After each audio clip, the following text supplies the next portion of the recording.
ശിരൂർ മണ്ണിടിച്ചിൽ കാണാതായ അർജുന്റെ കുടുംബത്തിന്റെ ആശങ്ക കർണാടക മുഖ്യമന്ത്രിയുടെയും ഉപമുഖ്യമന്ത്രിയുടെയും ശ്രദ്ധയിൽപ്പെടുത്തിയെന്ന് മന്ത്രി എ.കെ. ശശീന്ദ്രൻ.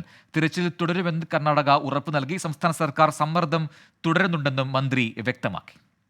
റവന്യൂ മിനിസ്റ്റർ എനിക്ക് അയച്ച കത്തിൽ we will continue the efforts when the appropriate suitable time is എന്നുള്ള നിലക്കാണ് പറഞ്ഞിട്ടുള്ളത്. അപ്പോൾ നമ്മൾ അവരെ അവിശ്വസിക്കേണ്ട, എന്നാൽ ശ്രദ്ധയിൽപ്പെടുത്തിക്കൊണ്ട് നമ്മുടെ ഉത്കണ്ഠക്ക് പരിഹാരം കാണാൻ ശ്രമിക്കുക എന്നതാണ് കേരളത്തിലെ മന്ത്രിമാരുൾപ്പെടെയുള്ളവർക്ക് ചെയ്യാനുള്ളത്. അത് ശ്രദ്ധയിൽപ്പെടുത്തി.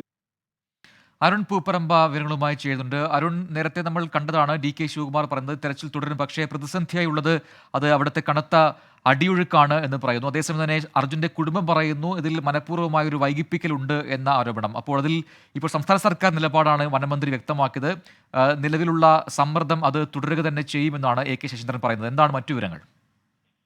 പ്രജിൻ, മറ്റൊരു പരിപാടിയുമായി ബന്ധപ്പെട്ട് മന്ത്രി A.K. ശശീന്ദ്രൻ ബംഗളൂരുവിൽ ഉണ്ടായിരുന്നു. ബംഗളൂരുവിൽ വെച്ച് കർണാടക മുഖ്യമന്ത്രി സിദ്ധരാമയ്യയും അതോടൊപ്പം തന്നെ ഉപമുഖ്യമന്ത്രി DK ശിവകുമാറിനെയും അദ്ദേഹം നേരിൽ കണ്ട് അർജുന്റെ കുടുംബത്തിന്റെ ആശങ്ക ശ്രദ്ധയിൽപ്പെടുത്തി എന്നതാണ് മന്ത്രി A.K. ശശീന്ദ്രൻ നിലവിൽ ഇപ്പോൾ പ്രതികരിച്ചിട്ടുള്ളത്. ഇപ്പോൾ പ്രജിൻ സൂചിപ്പിച്ച പോലെ തന്നെ നേരത്തെ അല്പസമയം മുമ്പാണ് ഉപമുഖ്യമന്ത്രി DK ശിവകുമാർ ഇതുമായി ബന്ധപ്പെട്ട് അതിൽ നിലവിൽ ഇപ്പോൾ തെരച്ചിൽ പുനരാരംഭിക്കുന്നതിന് പ്രതിസന്ധിയുണ്ട്.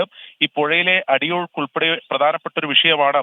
അത് ഈ തെരച്ചിലിന് തടസ്സമായി നിൽക്കുന്നു എന്ന കാര്യം വ്യക്തമാക്കിയത്. അതിന് പിന്നാലെയാണ് ഇപ്പോൾ കേരള സർക്കാരിന്റെ എന്ന തരത്തിലുള്ള പ്രതികരണം മന്ത്രിയുടെ ഭാഗത്തുനിന്ന് പുറത്തു വരുന്നത്. ഇതിൽ കേരളത്തിന്റെ സമ്മർദ്ദം തുടരും, അർജുന്റെ ആശങ്ക കൃത്യമായി കർണാടകയെ ബോധ്യപ്പെടുത്തും. നിലവിൽ ഇപ്പോൾ അവർ തെരച്ചിൽ നിർത്തുമെന്ന് ഒരു തരത്തിലും പറഞ്ഞിട്ടില്ല. തെരച്ചിൽ പുനരാരംഭിക്കും, തുടരും എന്ന നിലപാട് തന്നെയാണ് കർണാടകക്കുള്ളത്.